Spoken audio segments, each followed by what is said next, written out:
supera esto se muere de nuevo. Ay, dale mis gracias. Normal. Para ganar hay que mirar al rival. Por eso a mí me gusta jugar con mala gente. Es gente como uno. It's not about white. It's not about black. It's about the police keep killing us. I feel embarrassed sometimes of my job. I'm supporting Black Lives Matter, but it's like I support my mom. A mí me pueden decir lo que me quieran decir, pero yo nunca me detengo, ¿sabes? Eso es algo muy bien característico de los cubanos. Nosotros no paramos. Mi mamá me decía que llegaría la revolución.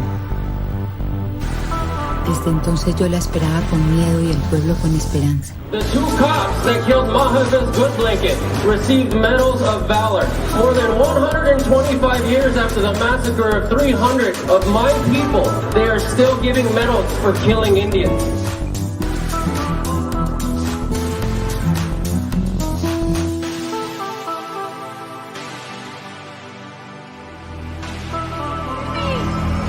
Powerful enough for the journey, you must be powerful enough to return.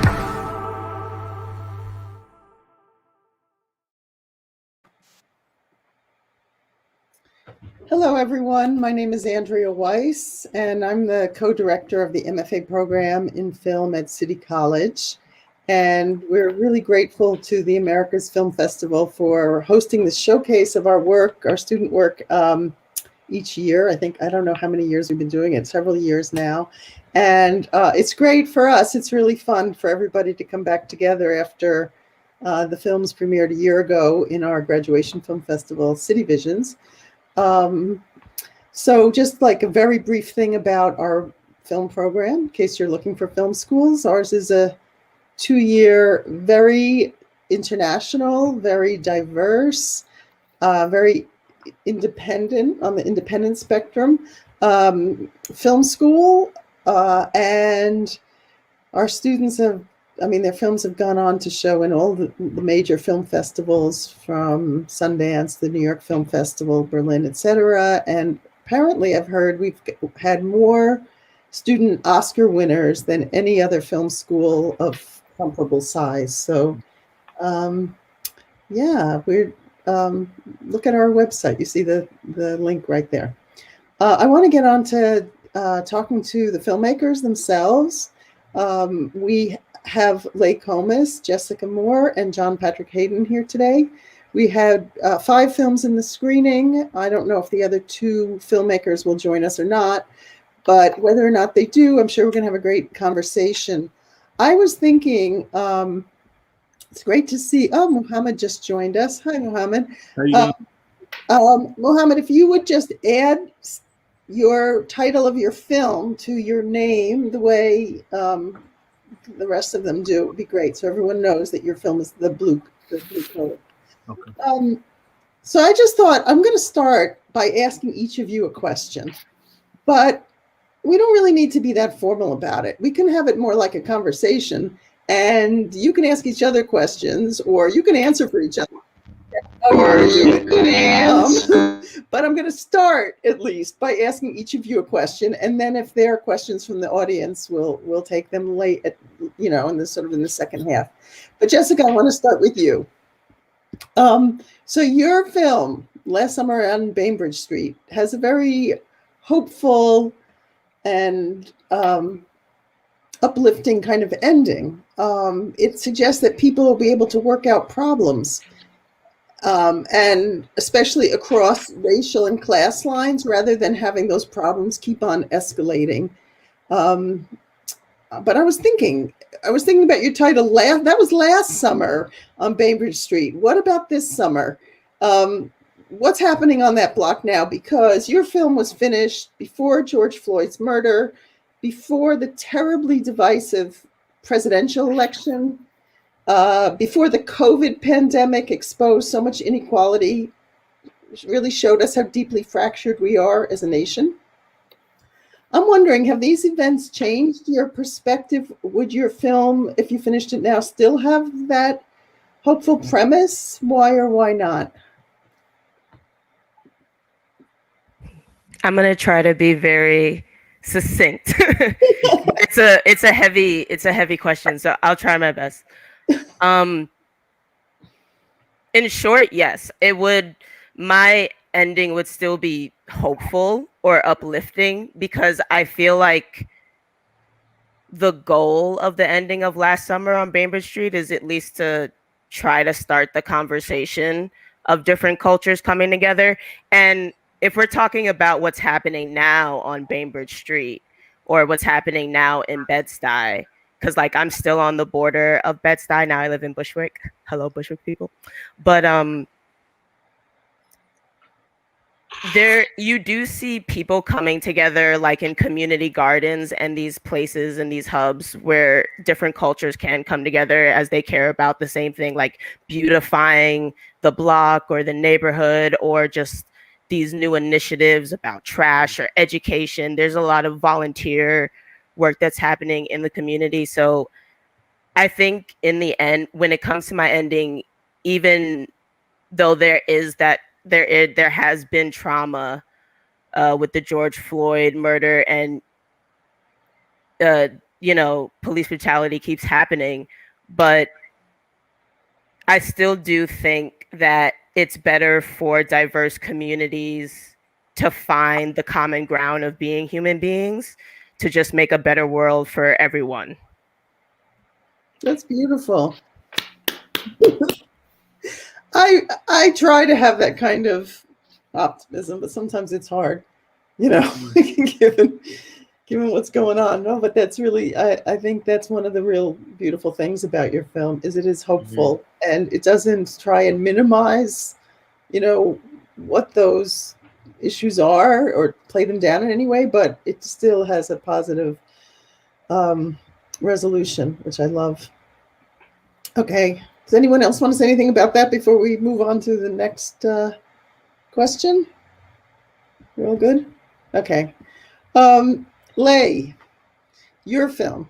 So intensely personal, and yet I think it manages to transcend the personal. There are just, a lot of filmmakers out there who make personal films that are sometimes they feel so self-indulgent, or they just don't translate beyond the filmmaker's immediate circle or their immediate world, their family, their friends, or people who are in the same boat they're in. But I'm sure your film must resonate with a lot of people who, have very different experiences than yours. What's the response been so far, and what do you think accounts for that in the film? Do you mean the response of the people that watch it, or the response in Yeah, I think it's a lot. Later, I'd also love to hear the response of your mother, but go on. She used to ask me for the film to watch it, so maybe she's watching right now. I'm not sure. I think the response I've always, from most of the people or folks that I have seen it, is that they can resonate with it, especially people, queer people and people in the Latinx community. I think that we have a lot on set in our families. It keeps perpetuating. So I think I hope it keeps, for folks that keep watching this, keep finding this as a conversation to have for all the things that are unsaid in families. And these are generational traumas that have to stop at one point, and they stop when we start talking about them. So yeah, that's what I hope that keep happening in this. Have you been getting good feedback, or what has been the general? Yeah, it's been. I'm really happy because most of the film festival that is going to is because the people have reached out to get them in there. And right now we are part of a series that is a queer series that showcase the real work of queer BIPOC people that it haven't been seen before. That is unique in its own way. So it's also serving as an educational tool, and that's exactly what I wanted to do with it. So I think it is getting a really great feedback in those terms, and most people that watch it have great things to say. So yeah. Yeah, it's very powerful. What do you think it is that kind of makes it transcend the personal? I think I allow myself to be vulnerable in a place that I was not thinking about me in that space, but in a bigger space. It's like, I think about in my own family. Are there trans people that haven't been able to come out?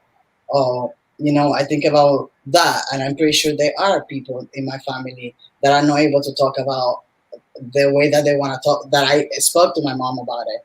So I just want to make that path in my internal circle, and I think allowing to do that have been able to resonate in other people's. But it's hard for me to say that because I was the one that did it, right? So, Right.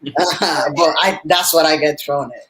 I think I think that's true, and I think there's something else too, which is I think that but it's not like a lot of times people make personal films, but they want to really control kind of how personal it gets, like they're kind of not willing to be vulnerable, like so the fact that you're vulnerable in the film and there's two things. You're vulnerable in the film, which makes you immediately more sympathetic, to other people and people, even if someone isn't going through anything that you're going through, they could connect on those feelings of vulnerability. But the other side of it is the enormous, I think I've said this to you before, but the enormous compassion you have for your mother. And it comes through beautifully in the film because you're kind of oppositional. It could be more kind of strident, but it's very, I don't know, there's something that comes through, I think, that's just very sympathetic to your mother and makes us sympathetic to both sides of this debate, because you have so much compassion for her. Like, you're not trying to hurt her. You're not trying to challenge her, really. You're trying to make her understand you, and she's unable to. So we feel for you and we feel for her, and it's like, it's very powerful. I'd be so eager to hear what she says after she sees it. Let me know. We should do that later.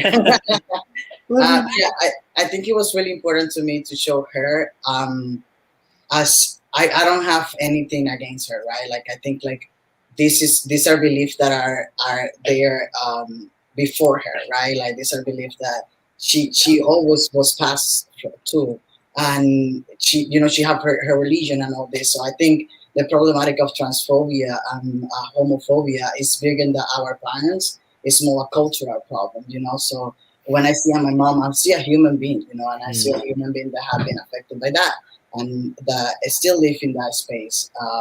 And it's hard, it's easy to see outside your house and be like, it's fine, whatever everyone wants to do, but when you are the person, like it's your kid, it takes another dynamic. And it was important to me for also like show that my mom is just a product of that, yeah. Okay. Oops, something happened here. Okay. Just a second. Yeah, I accidentally lost my screen for a moment. All right. I just want to say, if I can make a comment on Leigh's film, because just the way it's shot too is just so, it's incredible. I mean, it brings you immediately. I don't want to give away anything. Anyone hasn't seen it, but it's also done. Not just it's not a cerebral film. It has a lot of things going on, but it's an emotional experience because of the use of the camera. And I ran up to I was saying things that I was like, I'm getting this. Is that right? And like, yes, it's all been playing. But that kind of feeling where you really are. It's like one of those great films or one of those great poems where it's the subtlety and specificity is so great that you're getting the message without like everyone's saying. But it's really, I love that film. Yeah. Thank you, John. Yeah.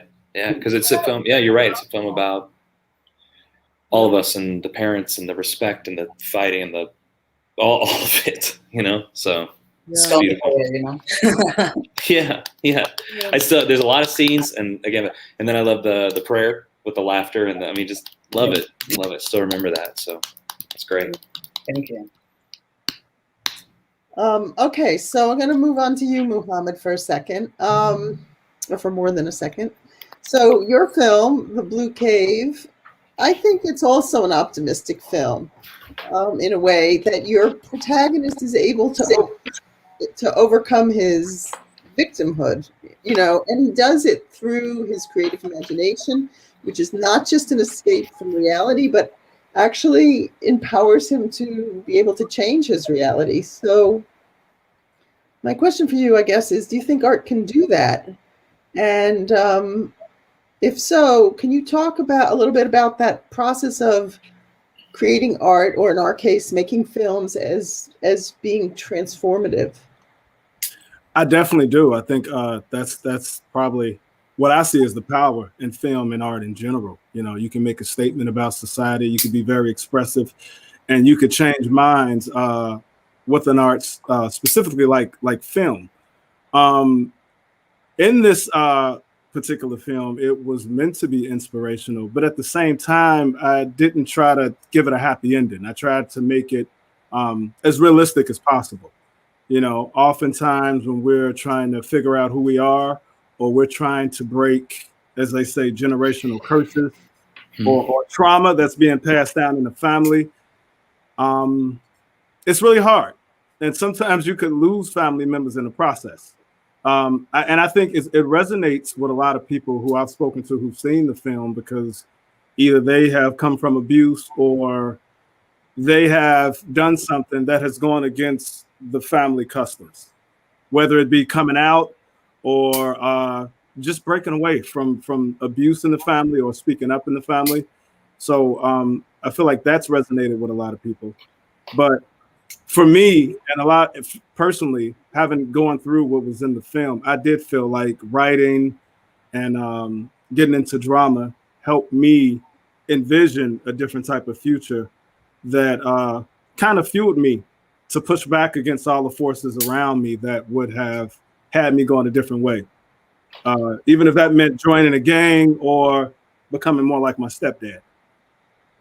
Interesting. And you know, art was my escape, you know, that, and actually I will say too, Andrea, art kind of inspired me in the sense that it did show me something else, and it gave me something else to cling to.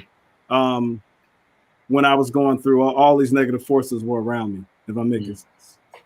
Yeah, no, it's interesting, comes through in the film, even though it's not obviously it's not a documentary, obviously it's fiction, but that drive of that transformative aspect really comes through as like something that why you chose this story out of all the millions of stories you could have come up with, you know, that it has a kind of it has that kind of, I don't know what the word would be, but maybe like creating a path, you know, it has that kind of, you know, feeling about that this process of making this film is actually also the story of the film, you know, in a kind of weird way. But I wanted to ask you, because you mentioned people responding to the film. I mean, my God, your film has had such an enormous response. It's been in all over the place, right? Talk about that. Did you expect that? And tell us some of the stuff that's happened with it. I mean, the response, you always have high hopes for your film, but I didn't expect it to get into as many fests as it did. It got into 20 fests, and you know, the jury's still out. It's still, I'm still waiting to hear back from different festivals. Also, I got like 9 awards so far from this film, but I think the thing that I like more than it getting into the festivals is again the response that I get from people who see it. They share things that they've gone through. They talk about abuse they had to overcome, or what it was like coming out and having to break away from their family, how it made them happier, but how it was still sad to lose their family. Because in a sense, even in the film, I tried to paint the picture, because there's 2 versions of the film, as you know. Ali still, he's not going to be that close with his family. No, and I think that's real. Sometimes when you go your own way and you want to live your truth, or you know, create your own path that's different from what your family is accustomed to, you can be kind of you can be shunned. So for me, that's been the greatest success. People feeling like it moved them. The reactions, a lot of people react to it. They hate Sherman. They was rooting for Ali. So that was really cool. But getting into festivals, like having it screened twice in the Chinese theaters in Hollywood, that was pretty good validation for me as a filmmaker with, you know, my first film, my thesis film. So that's been really really rewarding. Do you have another film that you're working on? Well, two. One, actually, I'm actually in post with a film that I made in school. I did a lot of posts. That was Sapo that I did in Campbell's class, films without scripts. And then I'm about to start crowdfunding with another film that's focusing on therapy. So I'm partnering up with Black Men Heal, and it's basically a film that's dealing with an adult Black male who went through some trauma, and he's going through the process of getting therapy, which is something a lot of Black men don't do because it's kind of looked down upon, you know. And a lot of Black men are reluctant. There's a stigma around being soft from getting therapy. So this film is actually dealing with someone who's actually going to get therapy to deal with past trauma. That's what I'm working on now. Fiction? Is it a fiction? Yeah, it's narrative. Yeah, it's narrative fiction. Okay. If we have time, I'd love to circle back and hear about the rest of you, what your rest of you are working on. But first, I have a question for John. So, your film is, I was thinking about your film a lot. It really has staying power. Like, I just can see it in my mind right now. And I didn't just look at it either. And at times it's very disturbing, but it also has this feel-good element to it, which is a little bit contradictory. It creates a kind of tension. So I set out to write, I sat down and said, I'm going to try to do my best to do just a kind of a comedy, like a feel-good comedy. And I think it really went kind of the other way. It went very much the other way. A lot of the jokes didn't land, but it's having a really good effect. No, I don't think I would say feel good, but I almost think that the feel good element has to do with the revenge narrative, because the protagonist gets a second chance to save his daughter, metaphorically, at least, obviously. Right. But part of the reason it has that feel good, that satisfaction is he also gets a second chance to take revenge on the bad guys, Right. Which I don't think, correct me if I'm wrong, was ever your intention. I mean, it was a more focused on. Yeah, no, I feel like that. Saving the girl, right? Well, I was really interested in the idea of sort of after, like, something that everyone would forgive you for, like you've done something, and let's say everyone says it's not your fault. And you've even gone through some processes of saying, like, okay, this isn't my fault, but you still kind of burn about it. Something in you is kind of unsolved. And how maybe, I was just wondering what that idea would be like when, as we're kind of woven into each other's lives, how sometimes the pain we feel is exactly the thing that makes us the person that helps out a stranger in their journey. So to me, it's a film of how we're all kind of woven together. And it uses this one example as a way of, like, someone once said how great that those two met in that liquor store because they really needed each other. And I just thought that was an interesting idea too. Just, that, what might be bothering you might also be meant to be bothering you a little bit. And that there might be a purpose eventually. So hang in there. Well, it's funny you said that you started out thinking it was a comedy, because in a way it's kind of a psychological thriller. Yeah. Which is very hard to pull off in a short film, but. Right. And I the 15 minutes was kind of interesting to work with, and I really enjoyed the sort of demands of what that. I liked it. The parameters actually freed up a lot of stuff as far as how to make it for all of us, how to make it, our films, that particular thing. And I have another cut that I'm working on right now, and I was like, oh, now I'm really going to get to it, and it's shorter. So it's funny, that you actually take a minute to look at your film. But I would say, for me, I like that Charlie goes because he's driven by something, not to be a hero, but he's haunted. Why would he run after that van?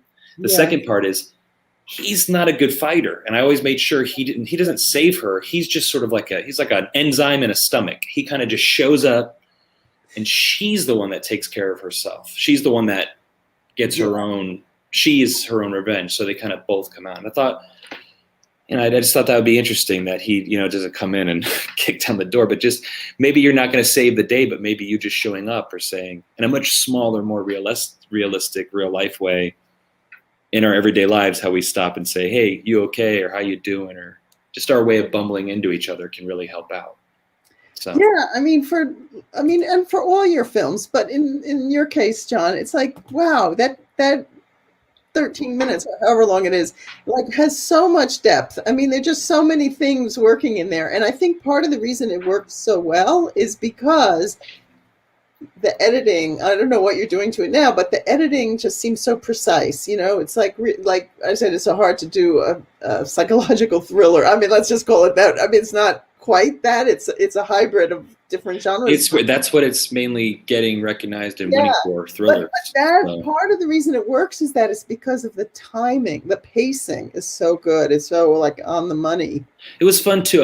I'm deeply fast. I love, more than anything, storytelling. We love stories. We love storytelling, and there's nothing more fun than creating how the information's being kind of doled out and what you're revealing at what time. And that was a great exercise and a really hard challenge and really wonderful, really truthful notes from you and Professor Tibaldi and everyone on here right now to like look and say, no, this isn't, keep going, search for this, it's this. And it was nice too, I think everyone here was also very open to notes and finding a film within the program, I didn't just bring it in. You were like, you got it. It was like a train wreck at one point. It had to be like looked at and nursed and realized and pushed. And, it was a bit of a boxing match, but it was fun. Yeah, well, you all came out at the other end with really good films. I have a question here from Diana Vargas, but before we get to it, Diana, just one more minute. We only have a few minutes. I was talking to Mohammed about like what he's working on. Are any of you working on new projects that you want to just tell us about briefly? No? I can. Okay. You want to go? I'm working for it's a documentary that shines a light about transgender and transmasculine presenting people, especially people of color.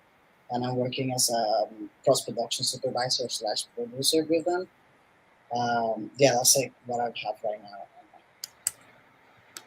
Sounds good. Yeah. John, what were you going to say? I got a film that's just the last bit of post, but it's a short that I was ready to go to festivals now that we can maybe like see each other in theaters again, hang out in the bar afterwards and do this. So I got a film that I just finished called Jimmy and Don. It's basically two guys sit down for dinner and only one guy leaves alive. And that's kind of a fun, I just wanted to, just kind of that kind of thing. And then I'm writing, I'm pretty much on the final with two features. One's an adaptation of a play called The Shuck, which is about this 1972 oyster town and a family that's trying to piece their lives back together that I really fell in love with. And I'm talking with the playwright and we're working on adaptation. And I can't, that's an exciting adventure. The other one is about another feature about this young boy in the 80s who's going through divorce. And I actually, it was cool to make this film, but then look at my friends and say, so this film was more sort of my voice and what I experienced as divorce and the effect of divorce and this kind of thing. So I'm exploring that. So 2 writing projects and one hopefully heading out soon to festivals. Jessica, you working on something? I have one film in post that's hopefully going to come out soon. But it's actually the 3 elements assignment. They give you the object and the color and the mode of transportation. So it's called Once and Again now, and I'm gonna release that. And then I'm working on my first feature, writing my first feature as John is also writing. But it's about a queer Jewish Black woman in New York and like her sort of odyssey through New York after a breakup. And, trying to find a place to sleep in the night. And okay, does this have anything to do with your moving out of Bed-Stuy? It always seems, sorry. You don't ask me. It always seems that films are self-referential, but I promise they're not. They're just kind of based off of me with different stories attached. Okay, I don't know what that noise is. Okay, we have to wrap it up. We have like 1 minute, but there is one question here. So if you can answer it really quickly. You're finishing school, you finished school and starting this trade. What's something that you've learned that you'll keep or apply to any situation? Prep. Okay, that's pithy. One word, prep. More prep than you ever thought you needed. Anyone else? Organization. Collaboration. Yeah, I think that would be like collaborations. You know, they say the first year out of film school is the hardest because you don't have the structures in place and stuff. So you just, congratulations, you just got through the worst year. It's going to get better from here on in. Okay. So good luck. Unfortunately, we got to sign off, but it's been so great seeing you, talking to you. So bye, everyone. Take care. Bye, everyone. Good seeing you. Bye. Bye. Hi, Jerry.